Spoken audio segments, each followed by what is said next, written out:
Social media ఏమంటే ఎక్కువైందో CM MP MLA కాంచి సర్పంచ్ల దాకా కూడా ఏదో ఓ తీర్ల ఎలివేషన్లో ప్రమోషన్లో చేసుకుంటా పతారా వెంచే పనులు ఉంటురు కార్యకర్తలు.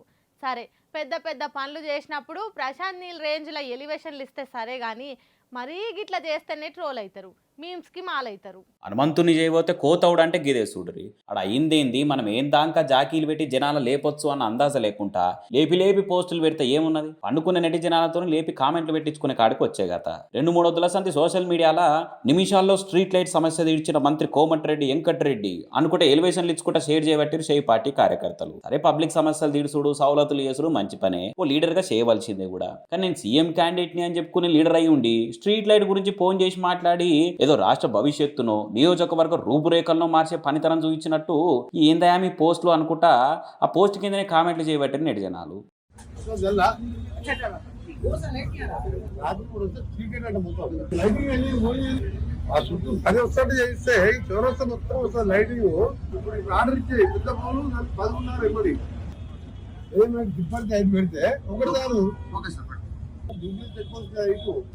అది తెచ్చి విజయవంతుడు ఒక లైట్ రాత్రి కూడా వస్తే చీకటి అంటే మొత్తం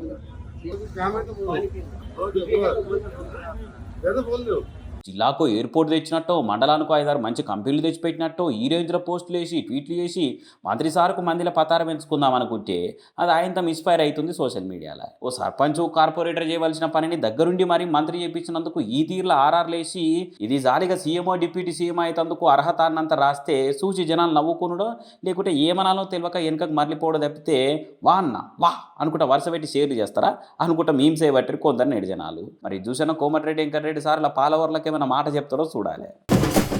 గురుకులాల ఫుడ్ పాయిజన్ల ముచ్చట ఇంత పెద్దగా అవుతుంది తప్ప తక్కువ అయితే లేదు. గురుకులాల బాటాన్ కార్పాటోలు ప్రోగ్రాం కూడా పెట్టుకునే వరకల్లా అటు కాంగ్రెస్ పార్టీ ఇటు సర్కార్ ఆఫీసర్లు యాక్టివ్ అయిపోయి తప్పుల పడకుండా ఉండేటందుకు దానిలాడుతున్నారు.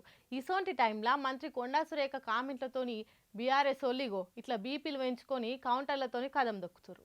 మా గులాబీ పార్టీ ఏలుబడిలా గురుకులాల పిల్లలు ఎవరెస్ట్ ఎక్కేంత మంచిగా చూసుకుంటే కాంగ్రెస్ సర్కారేమో పోరల ఆకలితోనే అల్మటించే కాడికి తెచ్చిరనుకుంటా గురుకులాల బాట పట్టిరు కదా బీఆర్ఎస్ వాళ్ళు. ఇదే టైంలో మంత్రి కొండా సురేకుండి గురుకులాల ఫుడ్ పాయిజన్లతోని జీవిడిచిన పిల్లల మీద కార్పాటోలకు అంత పాయరం ఉంటే ₹1 ఇయ్యుర్రి అని మాట్లాడే వరకల్లా ఇంకింత మంటలు లేచినాయి. ఆ ముచ్చట మీదనే ఆడుచుకుంటా ఆర్ఎస్ ప్రవీణ్ కుమార్ ఉండి బీర్లు బిర్యానీలు రేవ్ పార్టీలు అనుకుంటా వీడియోలు చేసుడు తప్ప పిల్లల ఆకలి పట్టదా అనుకుంటా గట్టిగానే గరమైంది. ఇట్లా మీరు రోజు బీర్లు బిర్యానీలు రేవ్ పార్టీల గురించి వీడియోలు చేసే మీరు మా ఆకలితో అలమటిస్తున్నా, ప్రతిరోజు కూడా విషాహారం తిని తల్లడిల్లుతున్నా, విషాహారం తిని హాస్పిటల్ పాలైతే వైద్యం దొరకని దీనమైన స్థితిలో ఆర్తనాదాలు చేస్తున్న పిల్లలు బాధలు మీకు అర్థమవుతాయా సురేఖ గారు?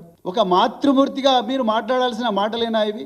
ఎట్లా మాట్లాడతారు మీరు అసలు? మేము ఎందుకోసం ఈ మా కేటీఆర్ గారు చాలా క్లియర్గా చెప్పినారు, ఈ గురుకుల బాట అనేది మేము ప్రభుత్వం మీద విమర్శల కోసం కాదు, మా పిల్లల ప్రాణాలు రక్షించుకోవడం కోసం. ఇలా రేవంత్ రెడ్డికి శ్రద్ధ లేదు, మంత్రులకు శ్రద్ధ లేదు, విద్యాశాఖ మంత్రి లేడు, సంక్షేమ శాఖ మంత్రి లేడు, అధికారులు ఇష్టారాజ్యంగా వ్యవహరిస్తున్నారు. అందుకొరకే మేము ఇలా గురుకుల బాట పెట్టినాం. మీరేం మాట్లాడుతున్నారు? మేము వృధా చేసినాం ఆ 99 కోట్లు. తీసుకురండి రికార్డులు, ఏం తీసుకొస్తారో. ఇట్లా ఓ దిక్కు మంత్రుల్ని మాటలు అనుకుంటేనే ఇంకో దిక్కు హాస్టల్ ఉండే పిల్లల తిప్పలు తీరుస్తందుకు బీఆర్ఎస్ పార్టీలు కొత్తగా ఏం ఆలోచన చేసి రోజు చెప్పుకొచ్చిండు. గురుకులాల పిల్లలకి ఎసొంటి సమస్యలున్నా ఇగో ఈ వాట్సాప్ నంబర్ కి చెప్పుర్రి అనుకొచ్చిండు.